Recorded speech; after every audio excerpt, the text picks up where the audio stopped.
너희 권능 있는 자들아 영광과 능력을 여호와께 돌리고 돌릴지어다.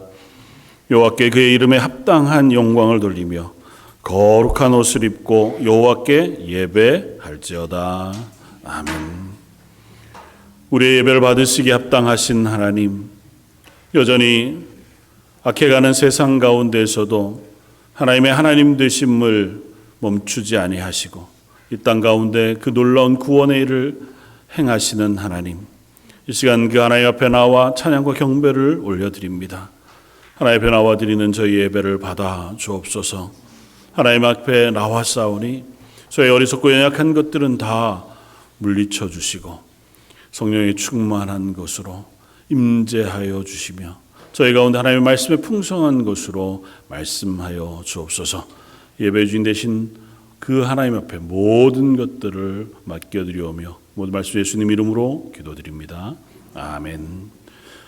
전능하사 천지를 만드신 한 아버지를 내가 믿사오며 그 외아들 우리 주 예수 그리스도를 믿사오니 이는 성령으로 잉태하사 동정녀 마리아에게 나시고 본디오 빌라도에게 고난을 받으사 십자가에 못 박혀 죽으시고 장사한 지 사흘 만에 죽은 자 가운데서 다시 살아나시며 하늘에 오르사 전능하신 하나님 우편에 앉아 계시다가 저희로서 산 자와 죽은 자를 심판하러 오시리라.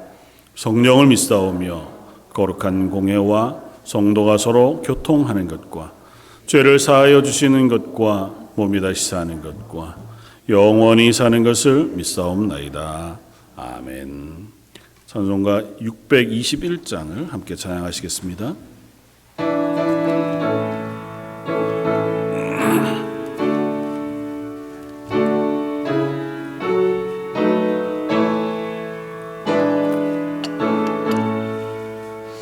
찬양하라 내 영혼아, 찬양하라 내 영혼아, 온 마음과 정성 다하여 주의 찬양하라.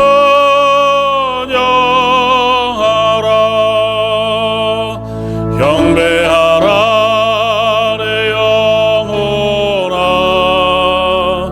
경배하라 내 영혼아, 온 마음과 정성 다하여 주의 경배하라.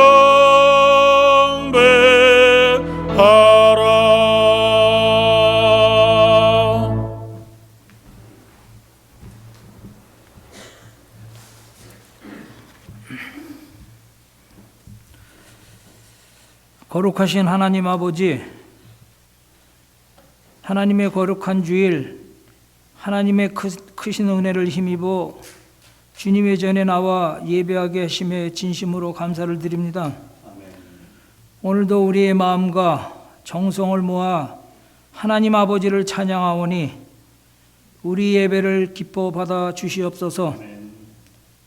이 시간 우리 모두가 주님의 영광을 바라볼 수 있는 눈을 열어주시고 주님과의 신령한 만남을 통하여 우리들의 영혼이 새로워지고 기쁨과 또 은혜가 넘치는 귀한 시간 되게 하여 주시옵소서. 저희의 부족함과 또 연약함을 아시는 주님, 우리들이 심령이 주님 안에서 또 용서함을 받고 다시금 회복되기를 원합니다. 모든 것을 이루시고 새롭게 하시는 주님을 의지하오니 죄가 저희들을 지배하지 못하도록 성령님으로 새롭게 하여 주시옵소서. 우리들의 일상의 삶에서 저희들을 죄에서 빠뜨리게 하는 그 악한 영을 떠나게 하시옵소서. 교회를 사랑하시는 하나님 아버지, 주님이 세우신 이 교회를 축복하여 주시옵소서.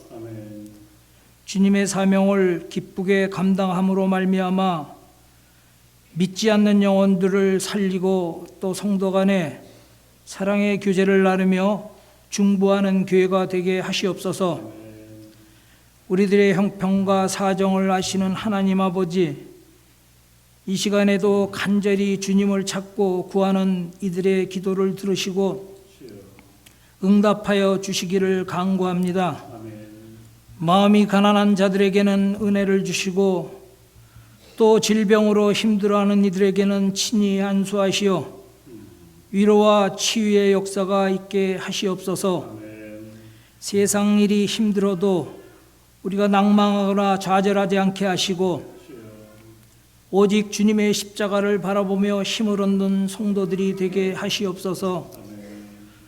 은혜가 충만하신 하나님 아버지, 5월 가정의 달을 보내며 모든 성도님들의 가정을 위해 기도합니다.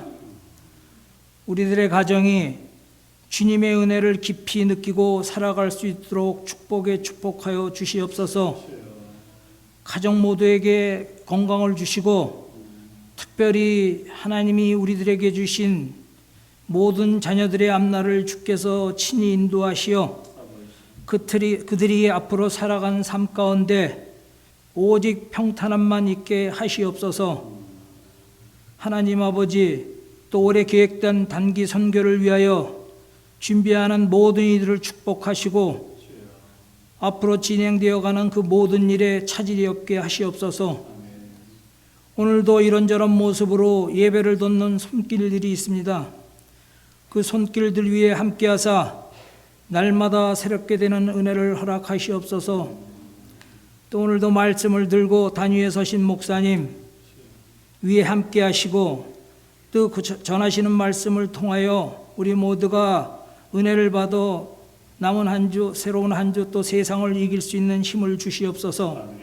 이 모든 기도 우리 주 예수 그리스도의 이름으로 감사하며 기도드립니다. 아멘.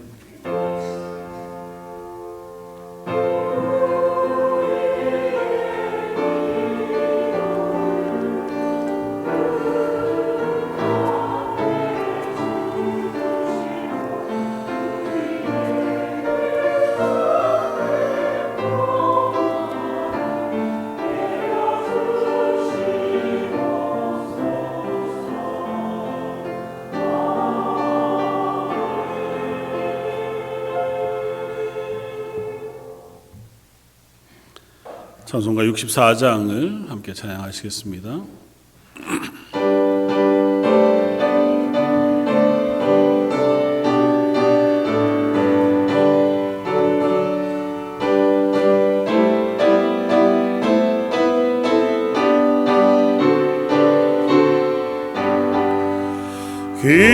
기뻐하며 경배하세 영광의 시하나님 앞에서 우리 마음 피어나는 꽃 같아 죄와 슬픔 사라지고 이심 그름 거치니 변함없는 기쁨의 주 밝은 빛을 주시네. 땅과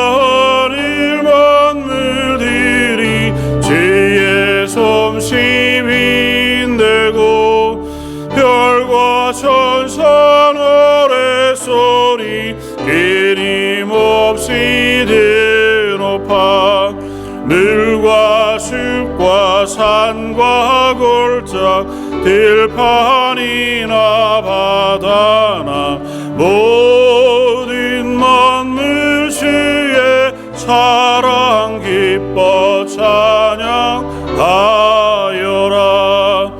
우리 주는 사랑이요 복의 기원이시리. 삶이 깊은 샘이 되어 바다처럼 넘치네. 아버지의 사랑 안에 우리 모두 형제니 서로 사랑하게 도와주시옵소서. 새벽별의 노래 따라 힘찬 찬송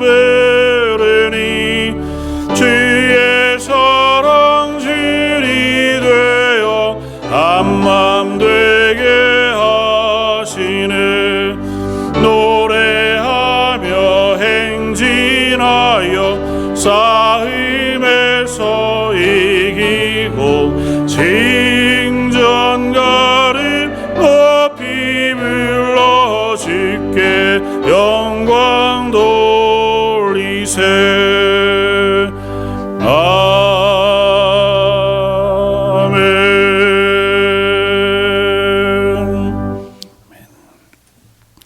우리의 찬양의 주인 되시고 우리의 찬양의 이유가 되시는 하나님 앞에 나와 경배를 올려드리며 예배합니다.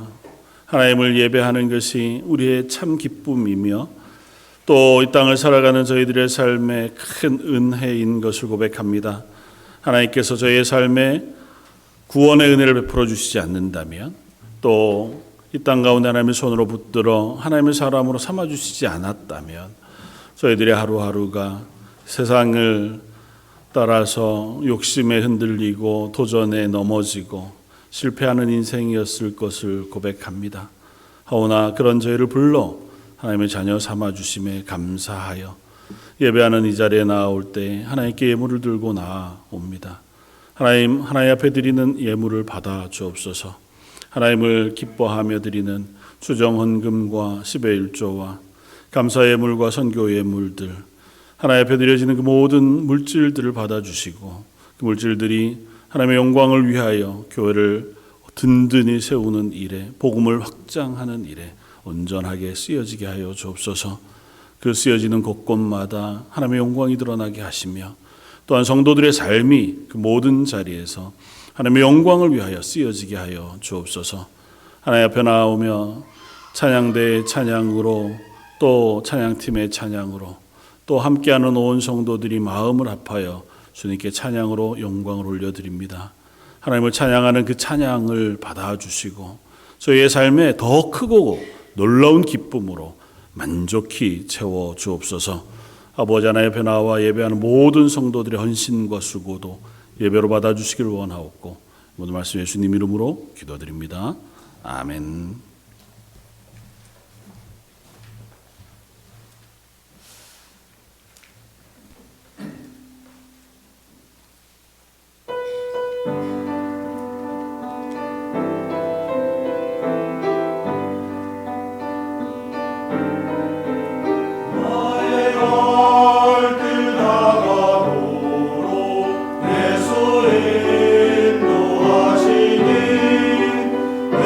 주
오늘 함께 나눌 말씀은 구약성경 역대하 15장 10절로 15절까지의 말씀입니다.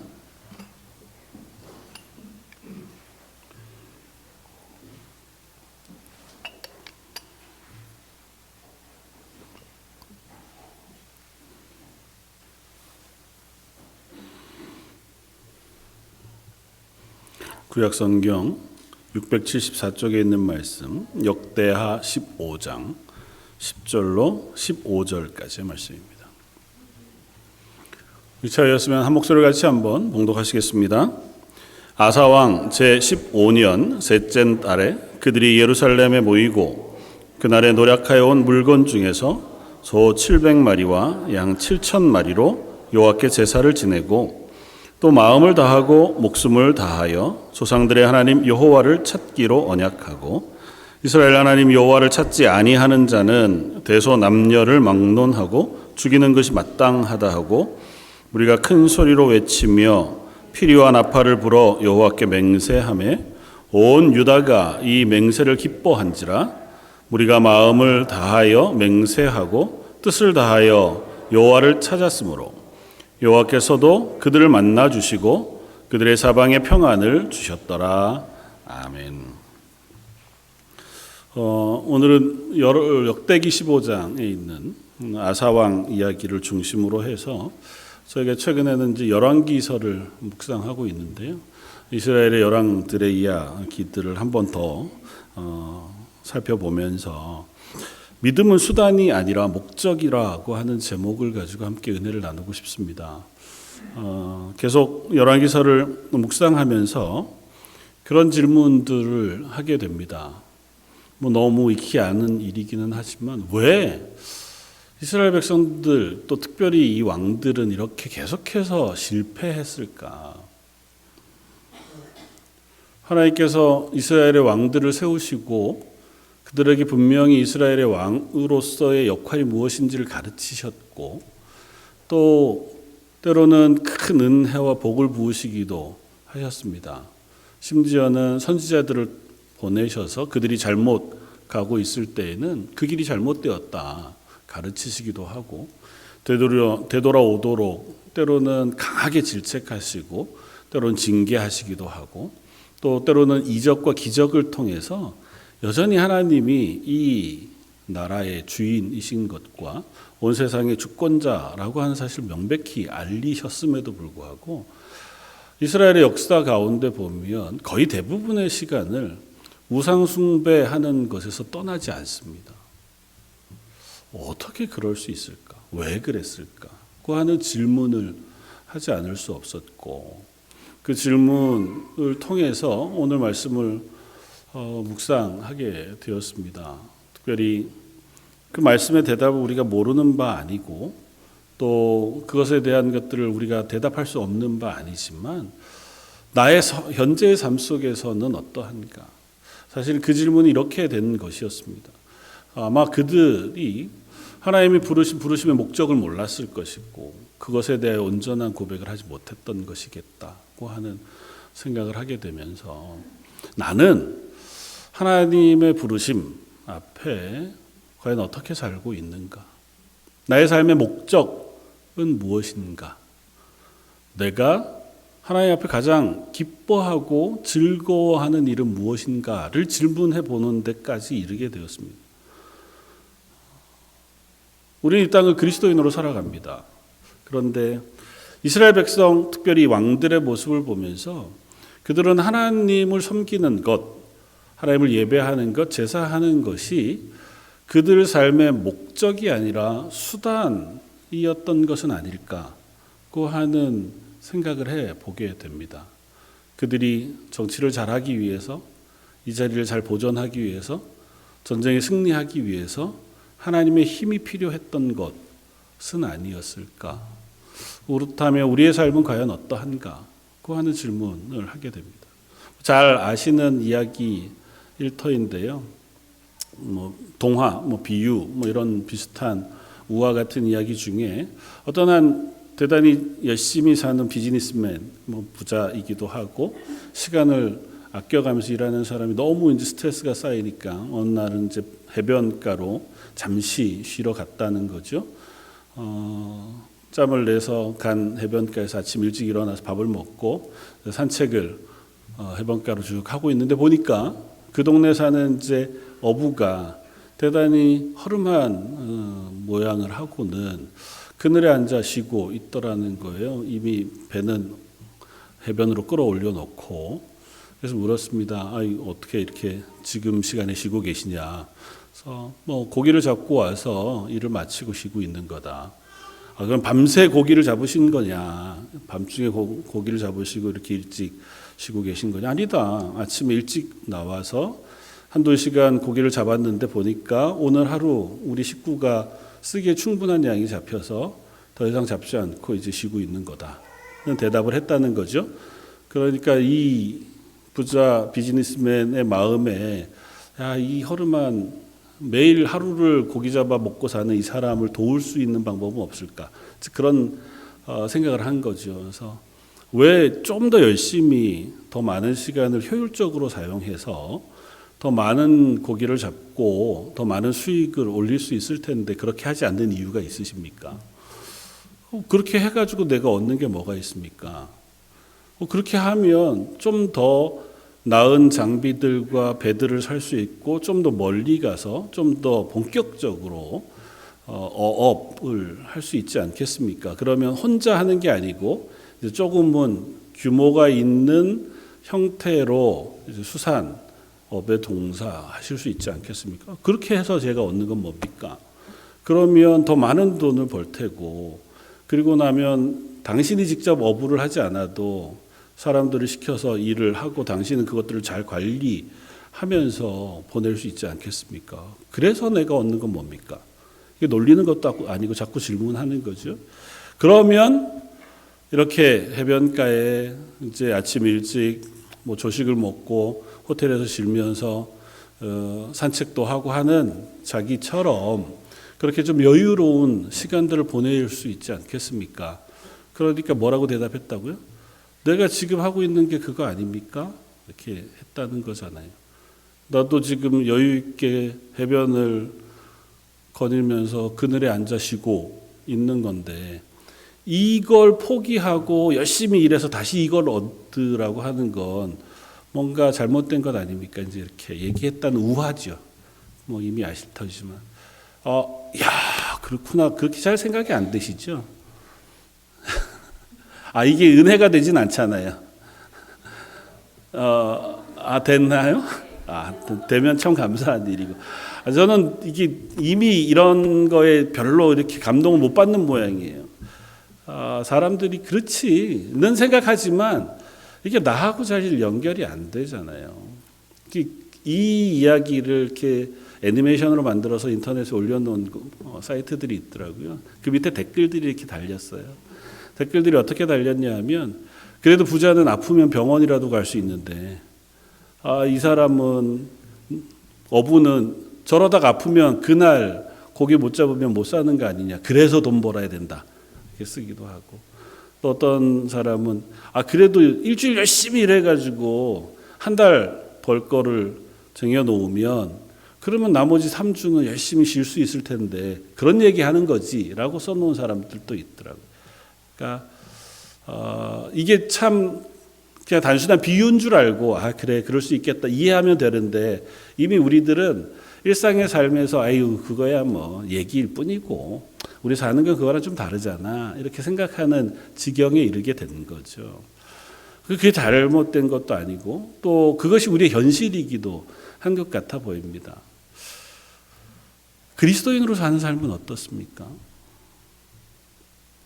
내가 믿음으로 사는 삶은 설교를 듣거나 성경을 읽거나 말씀 가운데 그렇지 은혜를 받으면 그것이 내 삶에 적용이 되어서 내 삶에 연결이 되십니까?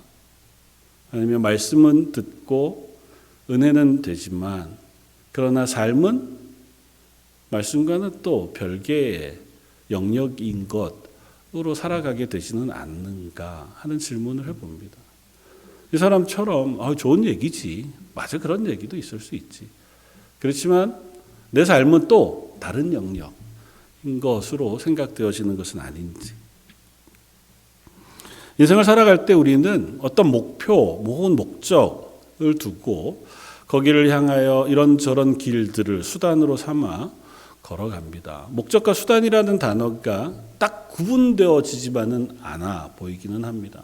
그럼에도 불구하고 많은 사람들이 목적과 수단이 이렇게 도취되거나 혼용되어지는 것이 현대인의 삶에 얼마나 큰 슬픔을 일으키는가에 대한 이야기들을 하기도 합니다. 잘 살고 싶어서 앞서 얘기한 것처럼 평안히 살고 마음을 평안을 누리고 싶어 그래서 돈을 벌기도 하고 좋은 집을 구하거나 좋은 차를 사기도 하는 건데 그게 어느 순간 바뀌어서 좋은 집을 사는 게 목적이 됐고 또 빌딩을 사는 게 목적이 되기도 하고 좋은 차를 구입하는 게 목적이 되기도 하고 좋은 대학을 가는 게 우리 아이들에게 바라는 목표가 되어지기도 하는 지경에 이르게 된 거죠. 그건 다 어쨌든 수단일 뿐이잖아요. 뭐 외람되지만 제가 함께 일했던 그 분 중에서 한국에서 꽤 잘 사셨던 분이 직급이 높으셨던 분이니까 그랬겠지만 타워 팰리스라고 하는 아파트가 처음 생겼을 때 거기 사셨어요. 한번 초청을 받아서 갔는데 야, 뭐 대단히 좋더라고요. 30년 거의 전이니까 대단히 뭐 차원이 다른 집에 살고는 계시더라고요. 근데 부럽지는 않았습니다. 그분 하는 얘기가 거기서 잠만 자신다는 거예요. 다른 거 안 한대. 그 좋은 집에 살 수 있는 넓은 공간, 뭐 냉난방 시스템 잘 돼 있고 TV 좋고 운동 시설 잘 돼 있고 다 돼 있는데 아무것도 안 하신데 저녁에 그것도 각자 따로 들어와서 따로 저녁에 오자마자 씻고 자고 아침에 일어나면 나가는 게 전부. 그러면 굳이 그 집에서 사나 다른 집에서 사나 무슨 차이가 있을까 싶은 생각은 했어요. 물론 이제 나중에 이렇게 이제 뭐 노후 말씀을 하시기는 하시지만 우리 그리스도인으로 살아가면서 내 삶의 목적은 뭘까? 하나님 앞에서 우리가 가지고 있는 삶의 목표, 목적이라는 건 뭘까? 우리가 잘 아는 것처럼 웨스트민스터의 신학자들이 모여서 우리 자녀들을 가르칠 때에 말씀 위에 잘 가르치기 위한 질문들, 대답들을 가지고 캐터키즘이라고 하는 방식으로 자녀들을 양육하자. 그 중에 가장 첫 번째 가르치고 싶은 질문 1번, 그게 웨스트민스터 소요리 문답 1번이잖아요. 그 질문이 뭡니까? 인간의 최고의 목적은 뭐냐는 거예요. 제1된 목적은 뭐냐. 사람이 제1된 목적, 최고의 목적은 하나님을 영화롭게 하고 영원토록 하나님을 즐거워하는 것이다. 인간의 목적이 그리스도인으로 우리 다음 세대들 자녀들에게 가르치고 싶은 야, 사람이 사는 목표는 이거야 라고 정해 성경의 토대를 가지고 가르친 가르침이 그것이었습니다. 하나님을 영화롭게 하고 하나님을 즐거워하는 것. 하나님을 즐거워한다는 게 나중에 설명하겠지만 목적이라는 거예요. 하나님으로 인하여 만족하고 하나님을 예배하는 것이 나에게 기쁨이 되는, 그게 평안이 되는 삶. 우리들의 삶은 어떻습니까? 하나님을 예배하는 것, 하나님을 즐거워하는 것이 우리 인생의 목적이십니까? 제가 지난 한 주를 말씀을 묵상하면서 계속 거듭 질문합니다. 모르는 답이 아님에도 불구하고 나는 정말 그런가? 하나님을 영화롭게 하고 하나님을 예배하고 하나님을 즐거워하는 것이 내게 가장 큰 목적으로 있는가는 질문을 해보았습니다. 오늘 아사라고 하는 왕에 대한 이야기는 열왕기서를 통해서 우리가 말씀 묵상하면서 이미 한번 나누었던 왕이고요. 오늘 역대기는 연결되어지는 말씀인데 역대기 말씀을 나눈 이유는 열왕기서는 대단히 짧게 나와요. 그런데 역대기에는 이 아사 왕에 대한 이야기를 좀 길게 해줍니다. 그리고 아사 왕에 대하여 평가를 이렇게 합니다. 그는 하나님 앞에 온전했다라고 씁니다. 그러니까 이 아사라고 하는 왕에 대한 평가를 성경이 온전하다고 평가한 평가가 이 왕 외에도 두 사람이 더 있습니다. 그러니까 다른 표현으로 하면 두 사람밖에 없어요. 그러니까 솔로몬까지 통일 왕국 시대를 제외하고 북이스라엘과 남쪽 유다로 나뉘어진 숱한 왕들의 시대 속에 그 왕들을 평가할 때 보통은 다윗의 길로 행하여 정직히 행했다거나 여로보암의 길로 행하여 하나님 앞에 악을 행했다거나 이렇게 평가하는데 그 중에 세 사람만 그들이 하나님 앞에 온전했다고 평가합니다. 그 세 사람 중에 한 사람이 아사예요. 두 사람은 히스기야와 요시야입니다.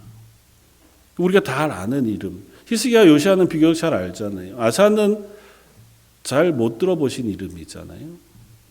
아사라는 왕은 어떻게 그렇게 하나님 앞에 온전하다고 하는 평가를 받았을까? 신실하다.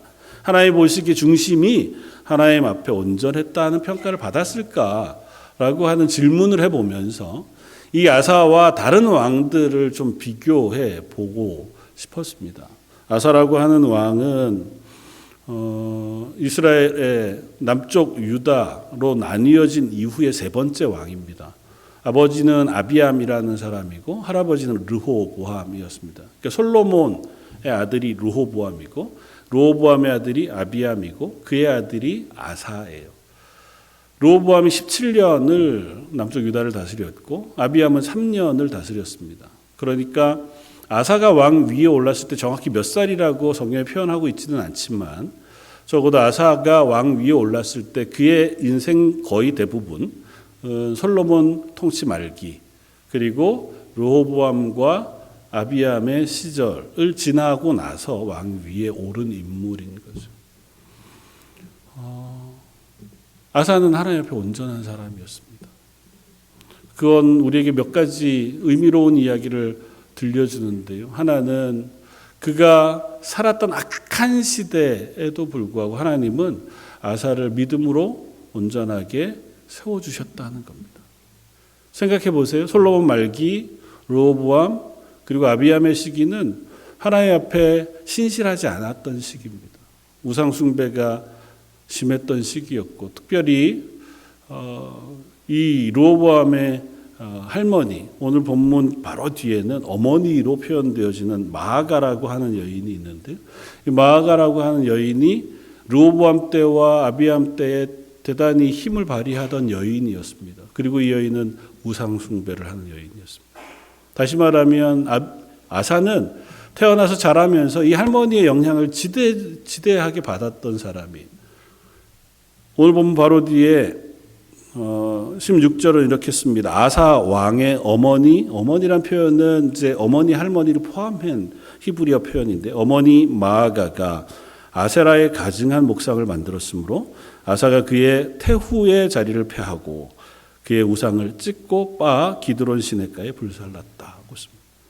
그러니까 태후의 자리에 있으면서 여전히 영향을 미치고 있었던 이 마아가라는 사람이 있었음에도 불구하고 이 아사는 어떻게 하나님 앞에 이렇게 신실한 자리에 설 수 있었을까? 성경은 거기에 대한 대답을 해주지 않아요. 질문해 보면 상상해 볼 수 있습니다. 아마도 솔로몬 시절에 정직히 남아 있었던 제사장 그리고 믿음의 사람들이 여전히 명맥을 유지하고는 있었겠다. 아마 조금만 시간이 더 지났다면 그런 사람들은 사라졌을지 모르죠.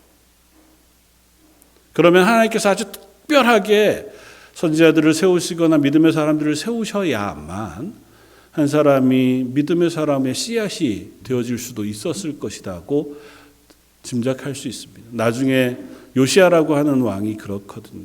요시야는 므낫세 치하에서 태어나서 악한 것만 보고 아주 어린 나이에 왕이 오르지만 그 옆에 신실한 믿음의 사람이 있었기에 그가 선한 왕으로 소의 역할을 감당할 수 있었거든요.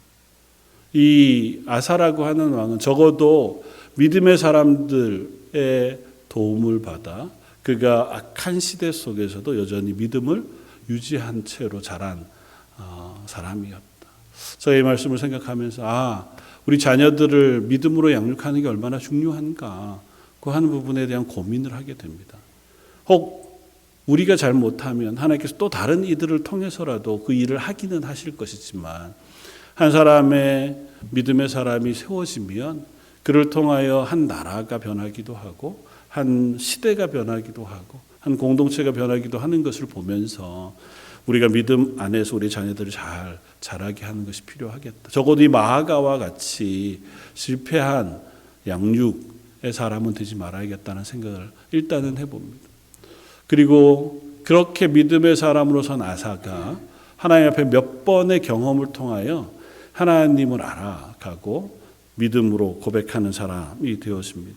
아사가 왕위에 서자 여러 번 전쟁이 일어나게 됩니다. 그리고 전쟁 가운데 설 때에 아사는 이런 고백을 해요. 오늘 본문 앞쪽 14장 7절에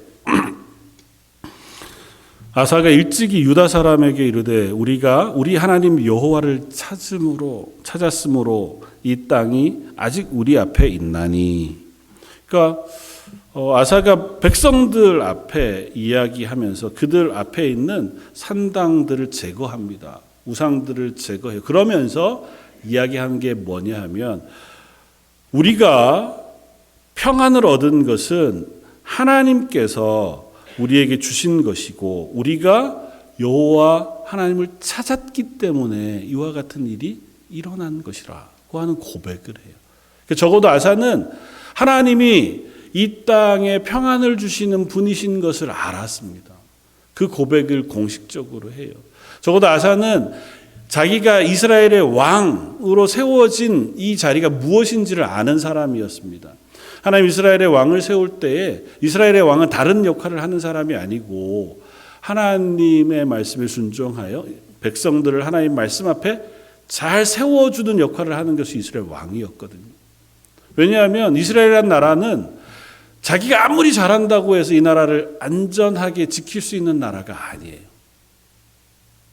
아사 왕 때도 본문 바로 우리가 읽었던 본문 14장 뒤쪽에 보면 그런 일들이 일어납니다만 북쪽으로는 아수르 혹은 바벨론이라고 하는 거대한 메소포타미아 세력 문명이 일어났던 세력, 남쪽으로는 이집트라고 하는 이집트 문명이 일어났던 세력이 충돌하는 지역이 바로 이스라엘 지역이거든요. 그러니까 이 두 세력은 항상 서로를 향해서 견제하고 공격하고 싸움을 싸워왔던 게 세계사의 역사라면 이 중간에 있는 이스라엘은 그 사이에서 끊임없이 이쪽에 공격을 받았다가 저쪽에 공격을 받았다가 이쪽 편에 붙었다가 저쪽 편에 붙었다가 할 수밖에 없는 지형에 하나님 그들을 심으셨어요. 가나안 땅에 하나님 특별히 그들을 심으신 이유가 있습니다. 왜냐하면 그 땅에서는 아무리 힘이 세도 자기 혼자 그 땅을 평화롭게 살 방법이 없어요. 심지어 신명기 말씀을 통해서 그 땅은 물이 아주 넉넉해서 강에서 물을 댈 수 있는 땅이 아니라 하늘에서 우로 비나 이슬이 내어야만 농사를 할 수 있는 땅이라고 말씀해요. 그러니까 하늘을 바라보고 있어야 되는 땅이고 누군가가 도움을 주어야 보호되어지는 땅이에요. 내가 아무리 군대를 많이 키우고 관계수로를 만든다고 해도 그 땅에서는 내 힘으로는 부강해질 수 없는 땅에다가 하나님께서 이스라엘을 심으셨어요. 그리고 말씀하세요. 여기가 젖과 꿀이 흐르는 땅이라고요. 어떻게 할 때요? 하나님을 의지할 때. 그러니까 이스라엘은 하나님을 의지하여 하나님을 알고 하나님 앞에 서면 그 땅에서 평안할 수 있어요. 그러나 그 하나님을 의지하지 않고 하나님을 잊어버리고 내가 내 방법대로 살려고 하면 끊임없이 문제가 생기는 땅이. 14장 말에 보면 특이한 군대가 이스라엘을 침략해 옵니다. 구스라고 하는 나라에서 이스라엘을 침략해 와요. 지금으로 따지면 이디오피아, 북아프리카 지역에 있는 나라가 대단히 강성해졌습니다. 100만의 군대를 이끌고 침략해 와요. 목표는 유다, 이스라엘이 아니고 더 북쪽에 있는 나라를 향해서 올라가면서 이 나라를 처음 침략해 온 거죠. 아사가 군대를 이끌고 그 앞에 가 섭니다. 그리고 하나님 앞에 기도합니다.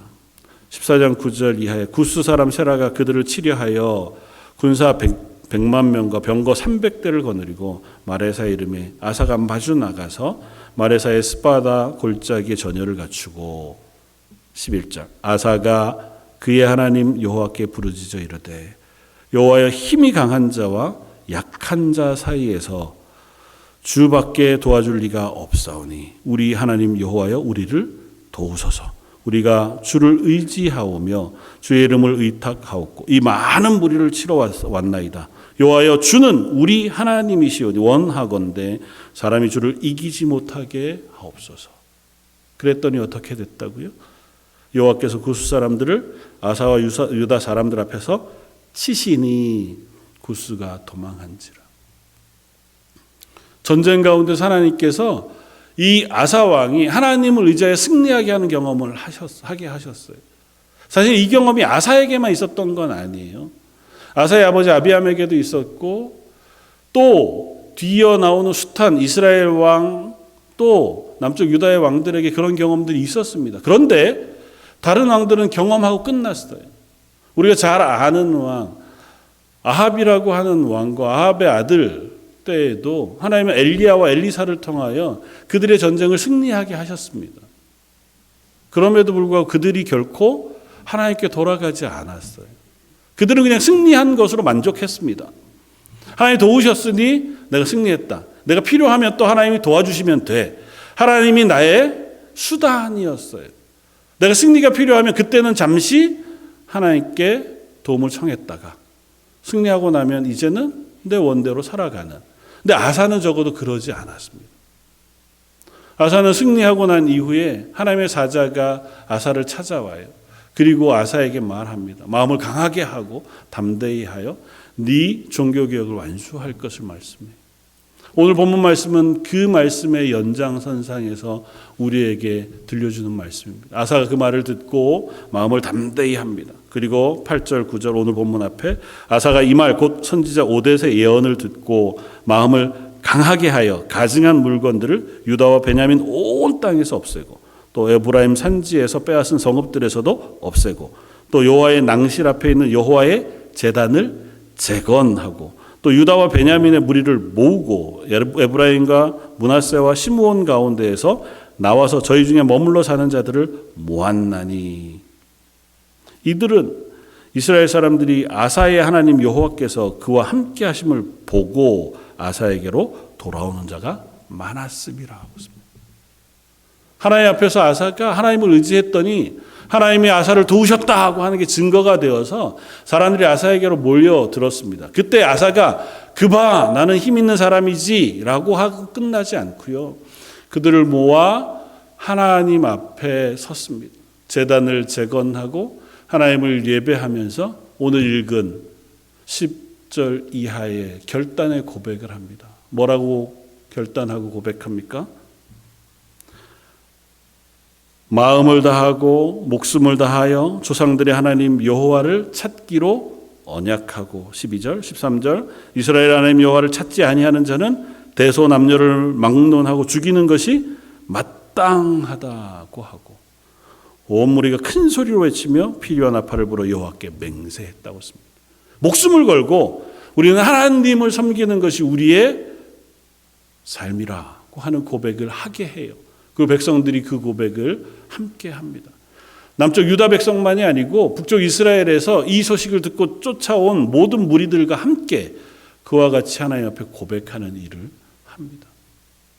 아사의 말년은 이와 같지는 않았어요. 그럼에도 불구하고 적어도 아사는 하나님 앞에서 하나님의 백성으로 살아가는 것이 무엇인지는 고백한 사람이었고 덕분에 백성들은 그 하나님 앞에 서서 하나님이 주시는 평안을 누렸습니다. 오늘 본문이 그 표현을 우리들에게 들려줘요. 15절 온 유다가 이 맹세를 기뻐한지라 무리가 마음을 다하여 맹세하고 뜻을 다하여 여호와를 찾았으므로 여호와께서도 그들을 만나 주시고 그들의 사방에 평안을 주셨더라. 하나님께서 이들에게도 평안을 주셨다고 했습니다. 평안을 얻기 위하여 맹세한 게 아니고요. 하나님 앞에 맹세하여 하나님을 섬기기로 다짐하니 하나님께서 그들에게 평안을 주셨다는 겁니다. 우리가 이 순서를 잘 봐야 돼요. 이스라엘의 남은 왕들의 실패한 왕들의 대부분의 모습 속에서는 이 순서가 바뀌어 있습니다. 오늘 고백하고 싶은 고백은 그것입니다. 우리가 하나님을 섬기는 것, 하나님을 예배하는 것은 우리의 목적이지 수단이지는 않습니다. 이스라엘 백성들은 하나님 앞에서 하나님을 예배하고 또 때로는 개혁하기도 하고 여전히 제사하는 일을 멈추지 않았습니다. 그러나 그들의 대부분은 하나님을 예배하는 것이 그들의 목적이 아니라 수단이었습니다. 사울왕은 백성들이 자기를 떠나갈까 생각하여 하나님이 허락하지 않는 방식으로 하나님을 예배합니다. 그래서 백성들의 마음을 붙잡고 싶어 했습니다. 또 어떤 왕들은 전쟁에 나아가 실패하니 전쟁에 승리하기 위하여 하나님을 찾습니다. 또 나라를 부강하게 하기 위하여 하나님을 찾기도 하고 하나님을 예배하는 방법을 통하여 이 나라가 안정을 누리게 하게 되기를 원하기도 했습니다. 최근에 우리가 말씀 묵상을 통해서 살펴보았던 아하스라고 하는 왕은 아수르라고 하는 나라가 부강한 것을 보고 그 나라에 갔더니 큰 제단이 있는 거예요. 야, 이 제단에서 제사하면 나도 좀 힘을 얻을 수 있을까 해서 그 제단의 모양을 설계도를 그려다가 이스라엘로 보냈다는 거잖아요. 그리고 그 제단을 만들어서는 하나님을 예배하는 성전 마당에 그 제단을 놓고 원래 하나님을 예배하던 제단을 뒤로 물리고 웬만한 제사는 다 어디서 드렸다고요? 새로 만든 제단에서 드렸다고요. 그렇게 하면 어떻게 할까 봐요? 우리도 아수르처럼 부강한 나라가 될 거라고 생각한 거죠. 그러니까 하나님을 예배하는 것이 그들에게 있어서는 수단이에요. 이거 잘하면 나한테 이득이 될 거라고 생각한 겁니다. 그러니까 좀 더 힘 있는 우상이 있으면 그거에 도움도 받아야죠. 하나님도 도움을 받지만 여기서는 얘가 더 유용하다는데 그러면 그 도움도 받는 거예요.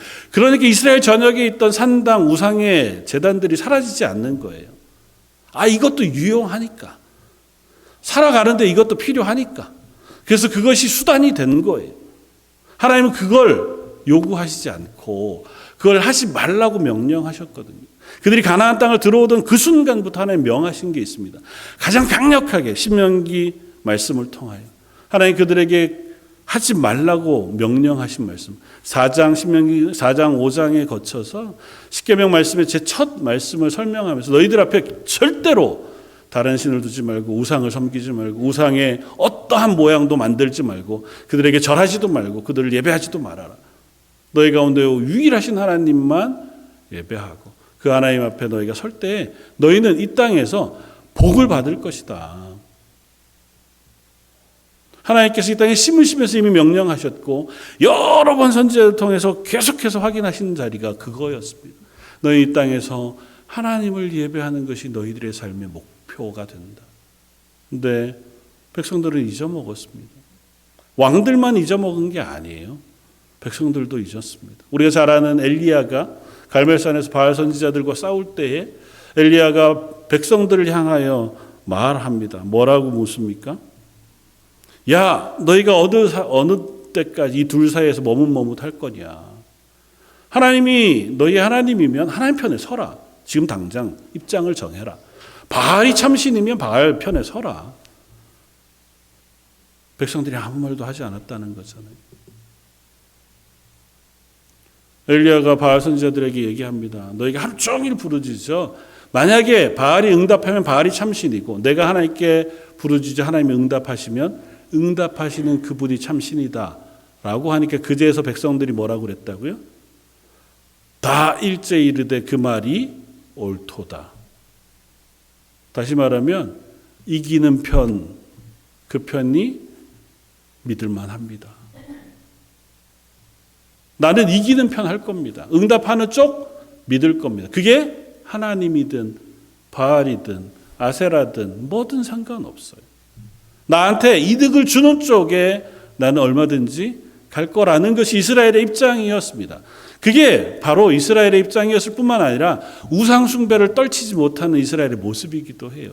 우상 숭배라고 하는 입장으로 이야기하는 것이지만 신앙의 입장에서 보면 하나님이 수단이 되는 순간 그렇게 돼요. 하나님을 예배하는 것이 우리의 목적이 되고 우리의 삶의 이유가 되는 것이 아니라 하나님이 내 삶의 도움이 돼야 하는 순간 우리는 어느 순간 갑자기 하나님을 예배하는 게 수단이 되어지기도 합니다. 그러면 나중에 이렇게 얘기하게 되는 거죠. 하나님, 내가 그렇게 하나님 앞에 헌금하고 봉사하고 예배했는데 왜 나한테 아무것도 안 해주시는 겁니까? 왜냐하면 난 하나님을 예배하는 게 수단이었거든요. 성경은 그렇게 얘기하지 않습니다. 우리가 하나님을 섬기고 하나님의 말씀에 순종하면 그 모든 것을 내가 채워줄 거라고 말씀하세요. 우리의 필요를 아셔요, 하나님이. 그리고 우리의 필요를 채우십니다. 이스라엘이라고 하는 나라, 그 가나안 땅이라고 하는 땅이 그래요. 다윗과 솔로몬 때 부강했습니다. 그 나라를 아무도 못 건드렸어요. 군대가 많아서 그들이 정치를 잘했기 때문입니까?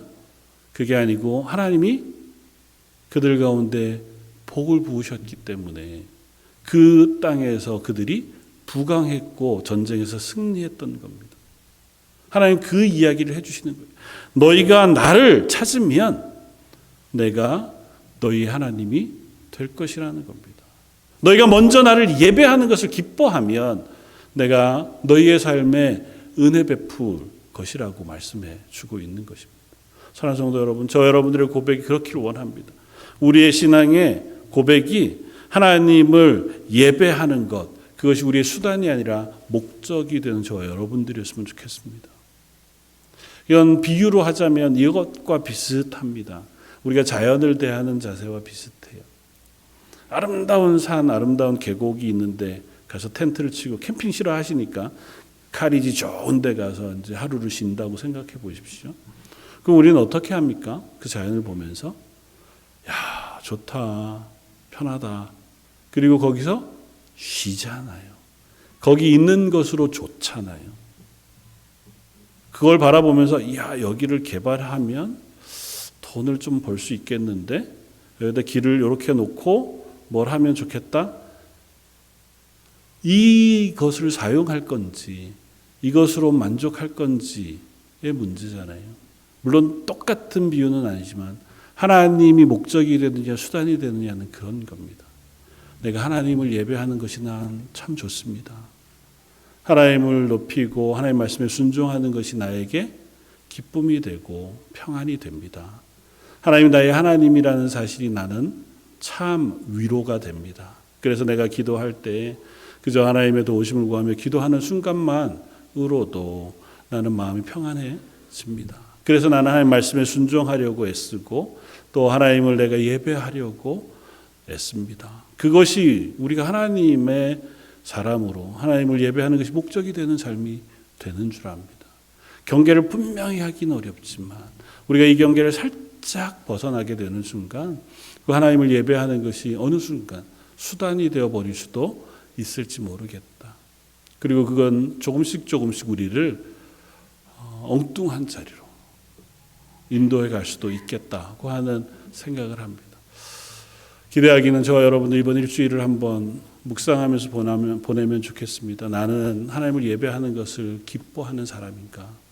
하나님께 예배하고 또 하나님을 말씀을 듣고 또 그 말씀 앞에 서서 살아가려고 하는 삶을 즐거워하는 사람인가? 그 하나님을 좋아하는 사람인가? 하나님 말씀을 무겁게 듣는 사람인가? 아니면 나의 필요를 따라 그때마다 그냥 하나님을 사용하려고 하는 사람인가? 질문해 보면서 하나님, 제가 하나님의 은혜 가운데 하나님을 예배함으로 하나님 주시는 은혜와 능력을 누릴 수 있는 사람 되게 해주시고 기도하는 저 여러분들 되시기를 주님의 이름으로 부탁을 드립니다. 한번 같이 기도하겠습니다. 감사와 찬양을 받으시기 합당하신 주님, 숱한 이스라엘의 왕들과 이스라엘의 모습들을 보지만 그들이 하나님을 예배하고 하나님의 백성인 것을 기뻐하며 하나님의 말씀에 순종하는 것을 즐거워하는 사람들이지는 못했음을 봅니다.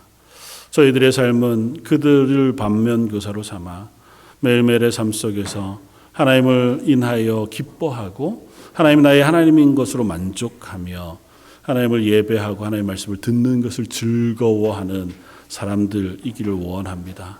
예배하는 온 성도들 그 심령 속에 하나님 주시는 평안을 허락해 주셔서 저희가 하나님을 찾음으로 하나님 주시는 평안이 우리 가운데 넉넉합니다 고백할 수 있는 모든 성도들 되게 하여 주옵소서. 오늘 말씀 예수님 이름으로 기도드립니다. 아멘. 찬송가 542장을 함께 찬양하시겠습니다.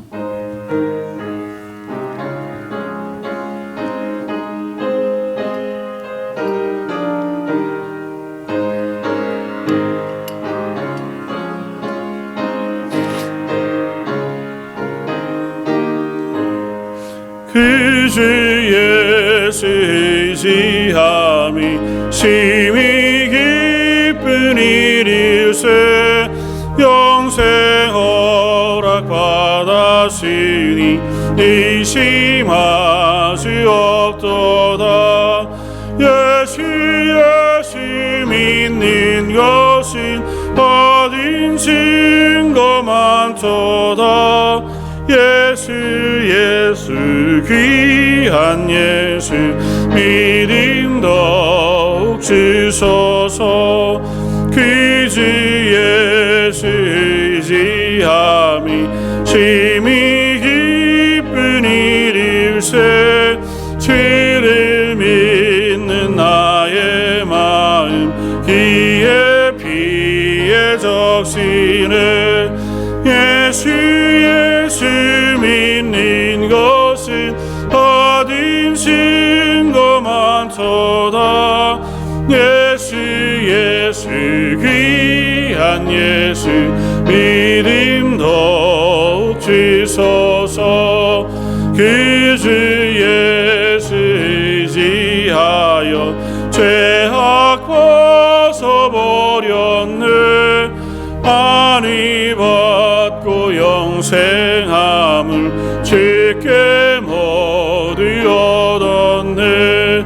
예수 믿는 것은 받은 증거 많도다. 예수 귀한 예수 믿음 더욱 주소서.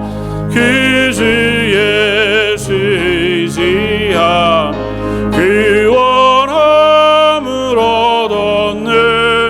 영원 비근 지나도록 주여 함께 하소서. 예수 믿는 것은 얻은 증거 많도다. 예수 귀한 예수 믿음 더욱 주소서. 아멘. 아멘. 오늘 저희 교회 방문해 주신 분이 있습니다. 얼마 전에 등록하신 우리 정영민 성도께서 초청해 주셨는데 권지영 성도님 한번 자리에 남편분도 네 전상림 성도님 박수로